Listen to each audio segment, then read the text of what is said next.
topics within the entire PMP.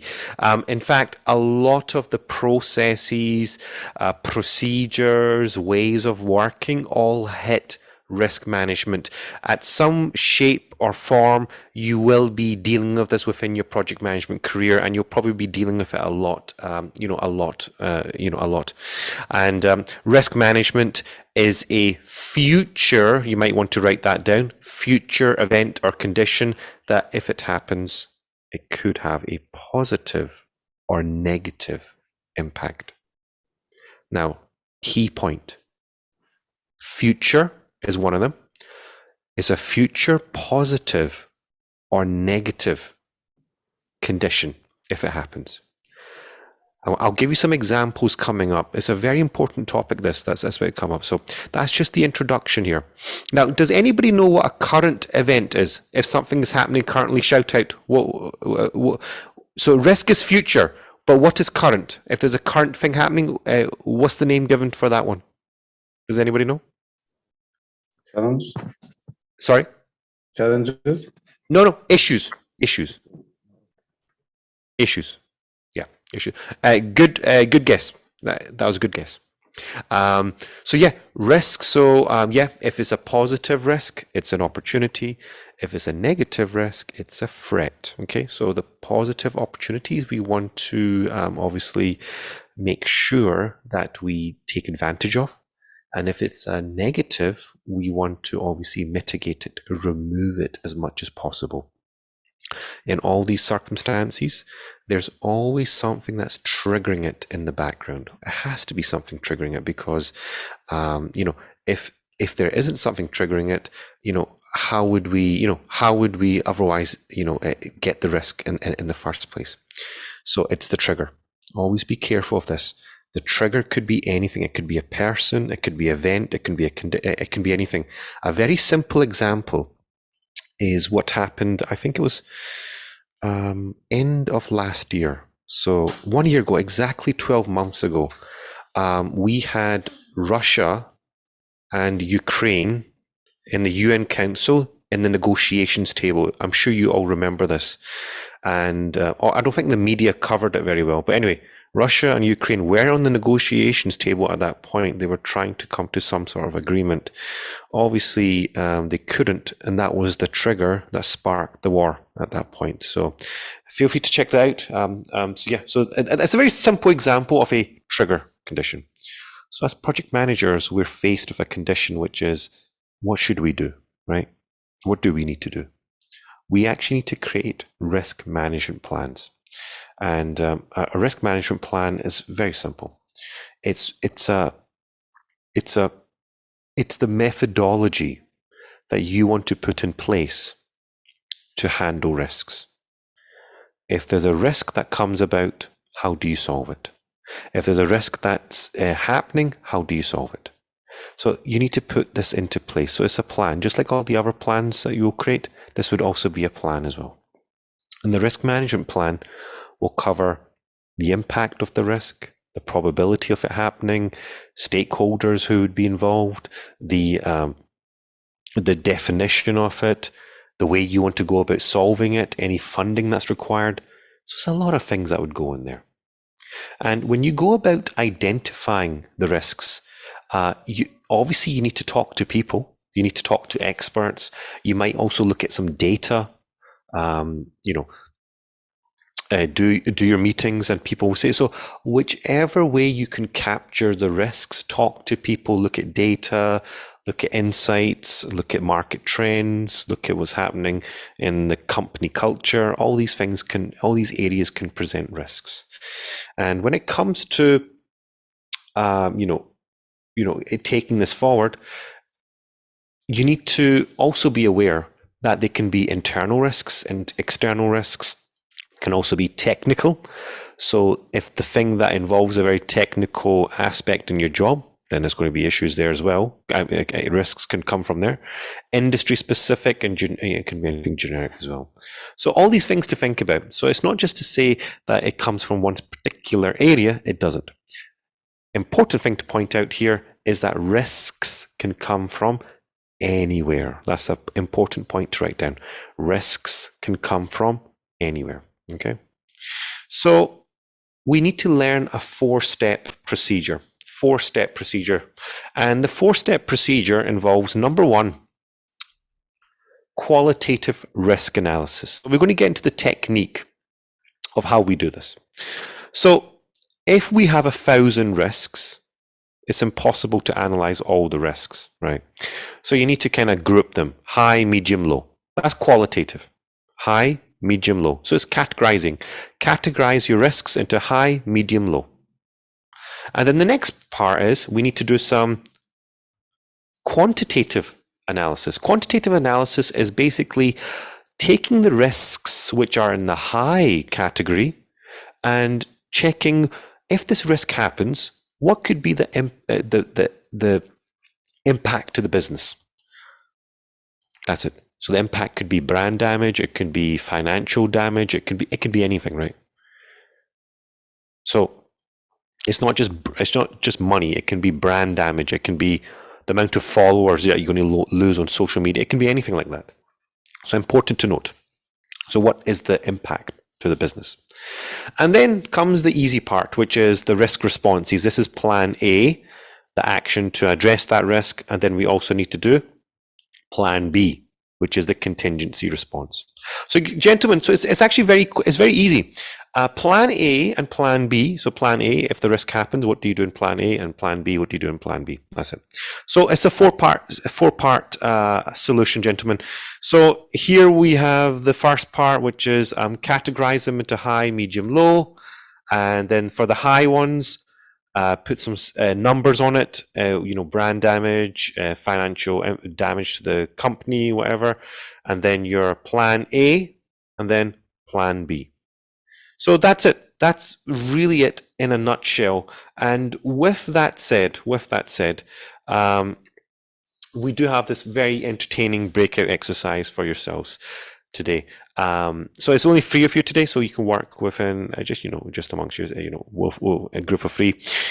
You are a project manager working in New Mexico for the police department. So if you've seen Bad Boys 1 or 2 or 3, CSI Miami, any one of these kind of crime detective shows, this will be very good for you. You are managing a project to develop a secure portal for the city to allow public to report on gang-related activity to prevent further infiltration into the community. Now, this is a true story. I'll share it with you guys afterwards. The sheriff has told you that the team has to prepare a list of top 10 risks. Okay, so guys, just 10 risks. Write down 10 risks associated to this exercise, and then group them into high, medium, low. And for the high ones, put some numbers on it, and then plan A and plan B. That's all you got to do. So top 10 risks that could potentially stop the project from succeeding and its financial impacts on the community. So here we're specifically saying what could be the financial impact, okay? But also think about the community damage as well. Current on-the-ground situation, gang-related activity across the area is 60%, so it's quite bad. Inside-related activity, 50% probability of leaks from the police to the gang members. So what we're saying here is that the police department themselves might be, there might be a leak that might happen inside, and fear of gang-related retaliation can be very high because they don't want this system to get out into the public's hands. So very interesting scenario, and it's coming off a true story, which I'll share with you guys afterwards. So in your exercise, you might just want to create maybe one table in a PowerPoint document, probably about 4 columns is only needed for this, maybe 4 columns. First column, which is the risks, then the high, medium, low, and then your the numbers for the high ones, and then the plan A and plan B. So it's about 5 columns you need, about 5 columns. And that should do the trick. I think you probably only need about 15 minutes to get this done. 15 minutes. So I'll put you guys into just one breakout room. Take a picture of the slide. Just take a picture of the slide just so you know what's going on here. Feel free to share your screen and just kind of work away on this. So 15 minutes on this one. So remember, first part, write down the risks. Just 10. Just brainstorm them. Be creative. Just kind of make them up. And then the second part is categorize them: high, medium, low. And then for the high ones, write down what the financial impacts are. Then plan A and plan B only for the high ones. Okay. So 15 minutes starting from now.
Hi there. So that's you back in the main room now. I think it was just 2 or 3 of you there. Are you able to share what you managed to create?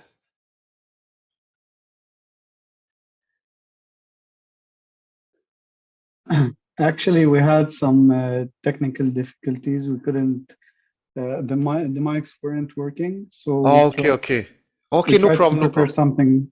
I'll just share my screen with you if you want. No problem. We do have a video here just to watch. So if I don't want to put you guys underneath pressure. If you didn't manage to produce anything, it's okay. We'll send you something through. We'll send you something through just to follow. So don't worry about that. Actually, yeah. So it does happen. It does happen. What I'll do is I'll stop screen sharing and I'll share the screen because we've got a nice little video here which may actually help. Yeah. So. Cool. Okay, so enjoy. Welcome to the Project Management Institute's Spotlight Series. Let's beam our spotlight on identifying project risks. You are the project manager of a new project, and you are already aware of some obvious risks. But how can you uncover hidden risks? How can you be sure that you have done a thorough job of identifying potential problems? You may feel that the best way to identify risks within a project is to call upon past experience. But even if you are a new project manager without that wisdom, there are many categories of risks that are common to all projects. Let's take a look. The first category of risk to consider is the project scope. If you have a well-defined scope document, you have already taken a huge step to mitigate risk. You should consider things that could go wrong if there are changes to what is written or not written in the scope statement. Examples of risks in this category could include poorly defined business requirements or changes to scope by business stakeholders. Now that you've examined the project scope, you should take a look at all the elements you need to complete the project. One of those categories is equipment. Specifically, the equipment needed to complete the work, not equipment that is a deliverable of the project. Examples of equipment might be computer hardware, heavy machinery, or specialty tools. Ask yourself what would happen if the equipment isn't available, an order is delayed, or if the equipment breaks down. Could it be easily replaced? Equipment isn't the only thing you'll need to complete your project. If you have tasks that are dependent on computer software, you'll need to consider the technology risks. You should look at purchased software packages, line of business software, and database software. Does the project require an update to the software, training for staff, or an installation plan? What would happen if the update failed, the training was not available, or installation required unseen hardware upgrades? After you've assessed the technology, you should determine if there is existing data to be used in the project. Does the existing data need to be converted to a new system? Do you have the solution, or do you need to find a solution during the project? If the existing data is in a proprietary format and there is no known solution, it may pose a high risk. Now that you've assessed the equipment, technology, and data needs, you are ready to think about risks related to the people on the project. Do you have a team member with special knowledge that would be difficult to replace? Do you have new people who need time to ramp up?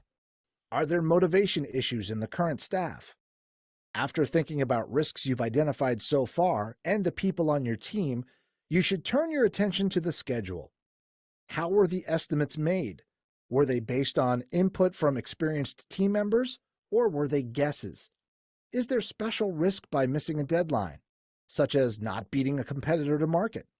Will the risks you have identified require additional time to mitigate? So, now that you have examined the schedule, you should determine what risks there might be to the budget. Is the budget determined by a contract that cannot be changed? Do certain milestones need to be met for funding to continue? Even if your budget is determined by a hard business decision, a limited budget isn't necessarily a bad thing. As a project manager, minimizing risk and learning to make the most of your resources are key. And that's how to account for potential liabilities to your plan. Thanks for using the PMI's. So just another good little video there just to kind of take note of. And again, this will be included in your package. So by the end of tomorrow, you will get all the slides, you'll get the mock tests, and you'll get the videos and the link to the PMI online community portal. So you'll get all that access and all these videos. But, you know, it's just good to watch this stuff as well. I remember, guys, we were saying that if there's a future event is a risk, then a current condition is a issue. So remember, issues and risks are connected. There is a very tight connection between them because the risks that are, you know, future risks, you know, risks, the ones that you don't solve become issues in the present, which is really, really nice. So that means there is a connection there. So risks are, you know, you try as a project manager to capture the future risks as best as possible, remove them as much as possible so they don't become issues in the present. And typically speaking, the issue resolution approach is exactly the same as the one that we just followed, the 4-step plan.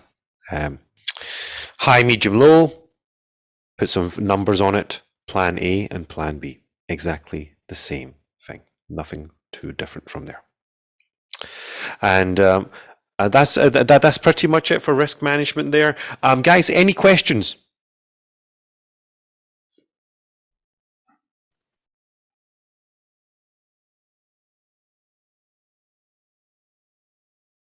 No?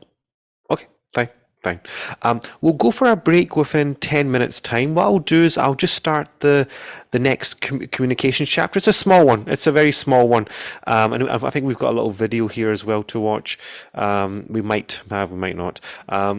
It's just a very small chapter, this one. Like I said, today is a very short day. It's typically is a very short day. We'll finish around about 12:15. Project communications, project manager should be very attentive to the way and the mechanism in which they are communicating all the time. You're probably wondering why. Because you have to lead a project team, you need to communicate with your stakeholders, you also need to set the right expectations. So there's many things that's required here. If that is the case, that means your analysis of that communication has to be very good. Because if you're speaking to the sales manager and you're speaking to the marketing manager and the HR manager, those three individuals will need to be communicated in totally different ways. So that basically means that you need to formulate a strategy, you need to do analysis of what they need and communicate accordingly. Now, obviously, you know all the different mediums of communication types that you get here. I'm not going to go through this, you should know this already, but use the right medium to do the right thing. And regardless of the approach that you take, feedback is going to be critical, because the better the feedback that you get from the individual, the better you can communicate backwards. Now, I always say this in all my trainings, is that ensure that when you're giving feedback, the person is ready to receive feedback, because not every time, sometimes people can be in a rush, they can be short on time, they might not be in the right state of mind. So always ask, hey, I've got some ideas I want to share with you. First of all, let me know when's a good time to talk. And then that person will come to you and say, yeah, I'm free to talk now. That's the best time to share some feedback, because sometimes it can cause a little bit of friction and it can go into more of an argumentative approach. So just be careful of that. Just a top tip for myself over the years I've learned. And this goes into the section which is about stakeholders. And stakeholders are, you need to be able to communicate to them and give them feedback appropriately. But at the same time, when you're giving them feedback, just remember, the stakeholder categories vary. So remember, when you're communicating, ensure the feedback that you're giving is appropriate and focused for that stakeholder. I hope that makes sense. Target it to that stakeholder so they understand what the message is. And don't forget, you prepared a document last week which was called the Stakeholder Register. Inside the Stakeholder Register, you will know exactly what information they want and what are their expectations. So very important stuff there. And sometimes you might also need to do a engagement matrix assessment. This is to check how much the stakeholder is engaging you within the team. Because most of the stakeholders that you talk to could be very resistive. And if they're very resistive, you need to find strategies to get them to talk to you, to get you into, to so they support you going forward. And here's just an example here, which is you got a couple of stakeholders here, 1, 2, and 3. One of them is basically unaware, which is the current level. And you need to get that person that's the unaware one into the supportive level, which is the desired engagement level. So yeah, you'll need to do some sort of planning on how you can do that. Now, the best technique is, coffees, lunch breaks, talk to them in the corridor, whatever you need to do. Get them to listen and join your presentations, your group meetings and stuff. Whatever it takes for them to become a key supporter of the project. It helps. It definitely helps for you as a project manager and the team. Okay. I'm just going to stop here. Any questions? I just want to ask one Mhm. question regarding communication. Is there like a PMI standard on how what should be in this communication management, or even in the risk? Is there like any form that PMI recommend using? There's not really a form here. That's a very good question. The only I always say this in all my in all my PMP lessons is that there's no right or wrong answer in project management. That's just something that you should always remember, that there's no right or wrong answer in project management. The only right answer is the question that your organization is asking. So you always need to answer the question the organization is asking. So if that is the case, that means the form is open. There's no structure to it. There's no, yes, there's a very high level process that we discussed in risk management.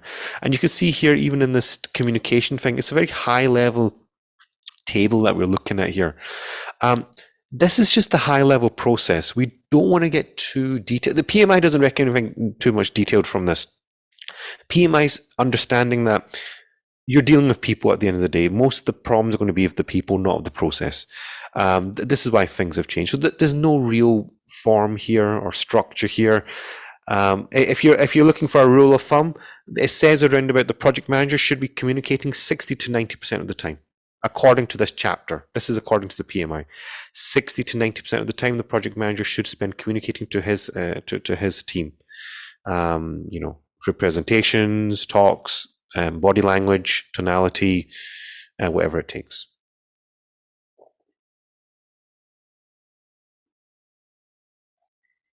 Cool. Okay, thanks. Cool. Any other questions?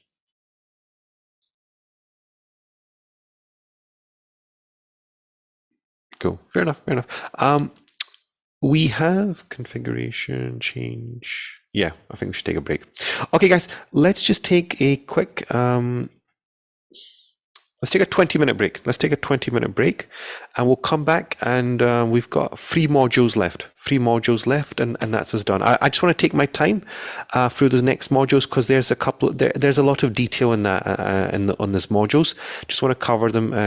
So just take a 20-minute break. Come back for 11 o'clock, and we'll go for about 45 minutes, stop for Q&A, and that's us done for 12 o'clock. So a very short day today. So take the 20-minute break now, and I'll see you guys back at 11 a.m.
Hey everyone, so that's us back now. Yeah, so we'll just make a start now. So basically, we are on the next section, which is around, so we just covered stakeholders there. We're going to be talking about artifacts now. Artifacts are quite important because they are basically the documents that you're producing. And remember, as a project manager, you'll have quite a few of them to produce. An artifact is basically any document that you're preparing, any sort of plan, procedure, process, workflow diagram, anything really, which is for the project, right? For the project. We've got some examples here, just to kind of open up your, what it could be. Acceptance criteria, assumptions, business case, change request, constraints, lessons learned. Any one of these things are considered project artifacts. Any of these documents can be considered that. And and it's good for you to just kind of know this, because sometimes as a project manager, you need to create these documents and also store them, which is something which is coming up actually. So we need to be able to have some sort of idea on how to configure these, right? So this comes into the idea of versioning control, because the last thing that you want to do here is create a document which isn't versioned correctly. We want to have a document which is version 1, version 2 of a timestamp, so that we're always referring to the latest document. And at the same time, we need to be able to store them. So it's not just all about stamping them with the right version number. It's about stamping them with the right version number, but also storing them into the right place, so that we later on, the team can retrieve them and distribute them. So it's about the assimilation of documentation, it's about the storage of documentation, and the distribution. So it's a couple of things altogether. So that basically means that you need a good way to kind of manage this stuff. Obviously, most of you have used a Confluence, SharePoint. All these kinds of systems help you just kind of get past these kind of these issues. So that's where it's coming from. This is the kind of area where it's coming from. Any questions so far? If it's common sense, you can write down CS into the chat, just so I know. If it's common sense, just write down CS into the chat. Just so I know you guys are picking up some stuff.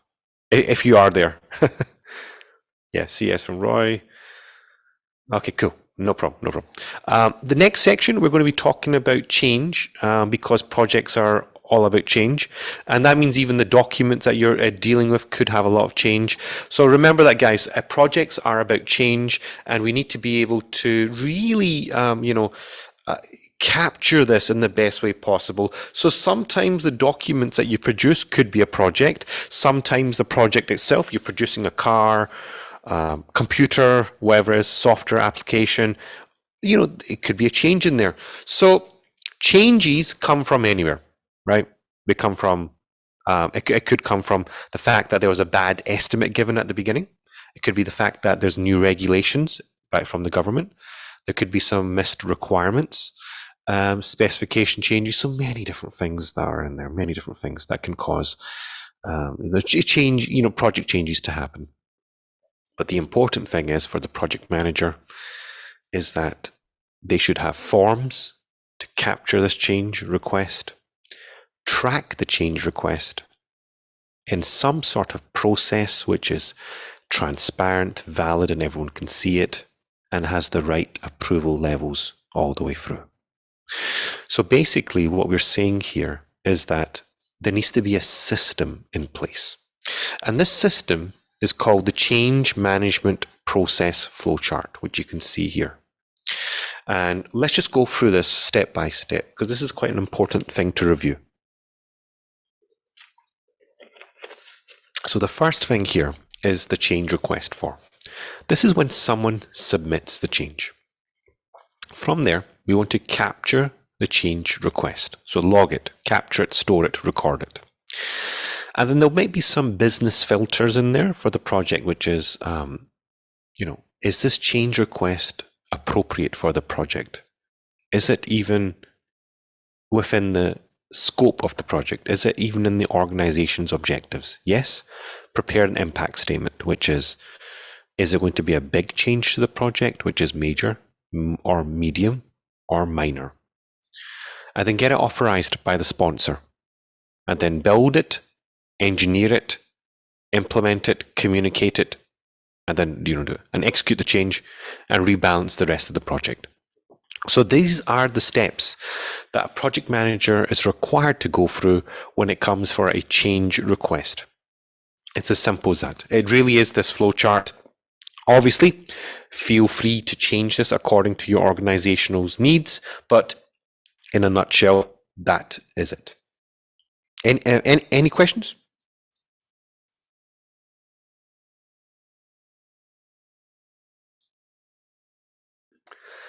Oh, good. Cool. Basically, what we're saying here is that I think this form actually said it quite nicely. This slide actually said it quite nice. Is that the change control system is basically there to just inform the project manager that, look, are you following the steps? That's literally it. So the steps are capture it in a form, track it in a nice process, and get the right approvals. And you can just basically see that here. This is basically what we're showing here, that we need a step-by-step approach. So capture it in the change request form, log the change. Is there any filters that needs to pass through? Then prepare the impact statement. Is it a big, moderate, or medium? Moderate or minor? Get it authorized, build it, communicate it, execute the change, and rebalance the rest of the project. That literally is it. That's literally it. So whenever you get a question from anyone about what is the process for a change request, this one slide summarizes it, and this is all you need for the exam. Okie dokie. So we're on to the last section now. Like I said, it's a very short day. Typically, even when we've got 20 people in the classroom, it takes about 2 hours, but we're not getting that many questions today. So therefore, it's a shorter session. So like I said, if there's 20 people in the classroom, we usually take about 2 hours to 2 hours and a half. But we've only got 2-3 people in the classroom today. So that's why it's a much more shorter session. And obviously, there's very less questions, so obviously it's running quicker. So this is the last section, believe it or not. Knowledge transfer. Actually, I have a small question. Yes, sir. Go for it. Because recently I've been working in a very fast-tracked environment. I've been working with projects with a couple of sheikhs. So basically, they make a lot of changes. And there isn't any time to modify your schedule, or you can't even log these changes. They just require things, and you have to do it on the spot. So how do you think someone should tackle such things? Can I turn off the recording if that's okay? Sure, go ahead. Okay, that's a very pertinent question that you've asked there. Look, it's Roy, isn't it? Yeah, Roy. Yes. Roy, do you mind if I just be blunt and straightforward? Because I think it's better. Because I don't feel I can give you if I give you a book answer, it's not going to be the right answer. Look. Yeah. We understand the book is saying one thing, the process is telling one thing. Honestly, in the real world, it doesn't mean anything. But I'm being straight up. I'm being honest. I've been in this field for 15 years. And Roy, if I'm being completely honest with you, you learn the process, you learn you know what to do. But when you're in the real world, it's all hands on deck. Everything, you're rushing to get this done. You're rushing to get this done. There's a change there. There's a change there. Someone comes in, bangs the door there. Someone says this, someone says that. And it's just, the whole thing's a mess. True, I cannot agree more. Yeah, it is. I'm not going to sit here for 1 second and say that you're wrong. I'm going to say you're absolutely 100% correct, because this is the ridiculous life of a project manager nowadays. That we have got so much crap put on our shoulders. It's difficult to really manage now. So yeah, the process is one thing, but honestly, the time and the process isn't given to us for us to even execute properly. So basically, we're a dumping ground. Wherever you need, dump it on us, and we'll try our best to get it done. That's it. Yeah. Actually, to be Okay, honest, Roy, Thomas. we're not even project managers. We're actually coordinators, if I'm being honest. Actually, yeah, for the past year, I've been struggling so much with this because they dump everything and you have to manage it, and you don't need to go beyond the deadline, but you have to stick to your schedule, and it's all messy. And Yeah. you prepare a plan and it's all into garbage. Plan's So, useless, mate. Plan's useless. yeah, all Yes, shit. actually, we had the same scenario with Roy. The thing that also in addition to what he said, we have also a dependencies. Yes. A big dependencies on other like we say contractors, for example, in my scenario. And typically, when there is a change of request or variations or something, and you need to do it immediately, you need other contractors to complete their work in order to start. So there is no planning. We are depending on their plans. You're right.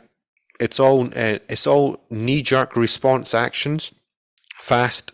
You don't get time to think. You just need to get it done and dusted. It literally is. I know what you're referring to. I know. I'm not going to sit here and deny this. It's true. This is the present situation now. I just don't feel that the world of project management. See, you can try. Yeah, it's difficult. You can try some of these new techniques, but unfortunately, nobody respects these new methodologies. So even if you try the new techniques, if you've got someone on top of your head saying, "Do this, do this, do this," and they're paying your wage, tough. You got to do what you got to do. Yeah, but in the end of the day, we are the responsible, like front of our management or of our company to deliver a successful project within the budget. Yes. Regardless 100%. what was the history. Yes. Yes. Oh, and we try our best to do that. You know. So yeah, it's a very difficult thing. I don't even have you won't believe the amount of times I've been asked that question, and I can never give an answer on this one. Frankly, even some of the newer methodologies, the whole Scrum Agile thing, I think it tackles to the best of its abilities, but it still struggles. It still struggles based on what I've seen over the years. So it's a difficult scenario, unfortunately. Yeah. But I appreciate yourself asking the question. There's nothing wrong in that question. That was a very, very good question. That very, very good, very good. Cool. Thank you. Thank you. Pleasure. So I'll put the recording back on.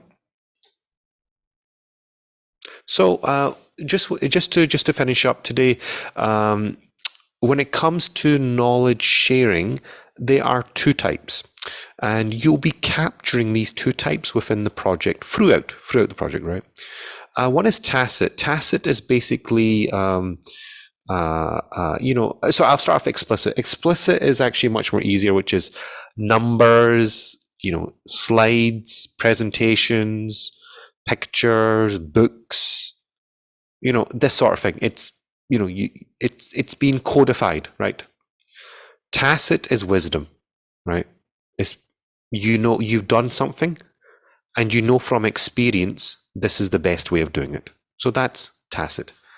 Both of these types of knowledge types can be captured. Remember in our favorite document, the lessons learned. Lessons learned document, make sure you capture them, make sure you take a note of them. It's always good to contain them in there. Tacit and explicit, so you can share it within your team going forward. And that also means that when it comes to lessons learned, make sure any conflicts that took place, any relationships that you've built, strategy, tactics that you've applied, all these are good to be inserted into the lessons learned. So if you can imagine, if there are hundreds of projects running within a company, you might need a repository to store all of these lessons learned documents. So that would be called a repository. So lessons learned documents go inside the lessons learned repository. And remember, when it comes to knowledge transfer techniques, good networking is always good. Facilitate special meetings, PowerPoints, seminars, awareness sessions, workshops, whatever it takes to share that project knowledge. It should keep your team strong, it should keep you on your toes, and it should keep everyone aligned as well. Okay, so that's the kind of knowledge sharing piece. And like I said, gentlemen, today was going to be a very short day. Even when we have 20 people, it's usually about 2 hours, maximum 2 hours, 15 minutes. But like I said, we've only got about 2 or 3 people in the room today. So 1 hour and 15 minutes today will do us nicely. So that is the end of today. Like I said, the first 2 days is where the process is. And remember, guys, you covered the risk management in the morning today, which was probably the major takeaway. Remember what we've covered today? The lessons learned document. We spoke about the change request. We spoke about the artifact documents, communications, stakeholders. So there's a little bit of a review, and the risks and the issues. So that was the total of today. Tomorrow we've got a similar session, about 2 hours in length. We've got the cost formulas to do in the morning, and then we've got a little bit of emotional intelligence to finish up on the day. So these are kind of like the 2 different areas that we'll be covering tomorrow. So cost management formulas in the morning, slightly tricky, but we'll get through that. I will walk you through them. I will personally do them in front of you, and I'll walk you through them. And then the next one is the emotional intelligence. That is for tomorrow. Okay. I will stop the recording and that's it. So, gentlemen, if you have any questions, feel free to stay behind. If you want to obviously log off, feel free to log off, and I'll see you guys tomorrow. Like I said, I've told you, cost management formulas tomorrow, and the emotional intelligence section, which is coming up. And remember, most of this PMP is focused around people. You've covered the process on day 2 and day 1, so there's no more process left. And you covered the risk management process in the morning, so that's that done. You'll cover the cost management process tomorrow morning, so that's that one done. And the afternoon chapters, the small chapters, are all people focused and business focused, which I'm sure you've detected. That is basically the pattern of the PMP, the new PMP. And by the end of tomorrow, I will insert your names into the PMI forum, and you will get registered, and your submissions, your certificate of completions, and all that stuff will be sent to you by tomorrow evening by the latest. So that'll be tomorrow, and you'll get the slides, the videos, certificate of completion, and some of the other stuff that PMI gives you. That'll be around about maybe inshallah 4, 5, 6 p.m. Dubai time tomorrow. And that's it. So, gentlemen, if you have any questions, stay behind. If not, feel free to log off. Thank you. Thank you. Thank you.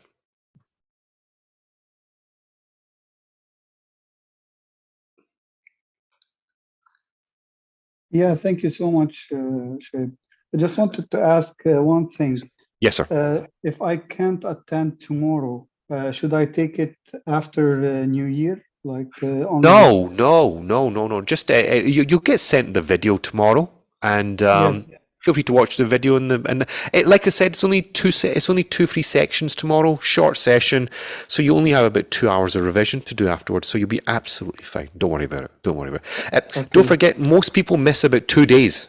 I think you've attended all 3 days, so you're absolutely fine. Yeah. So don't worry about it. And like I said, through the video, when I do the cost stuff, you see me exactly walk through it line by line. So don't worry about it. That's the only difficult one. And the rest is emotional intelligence. That's easy anyway. So don't worry about it. Amazing. Thank you so much. Pleasure. Absolute pleasure.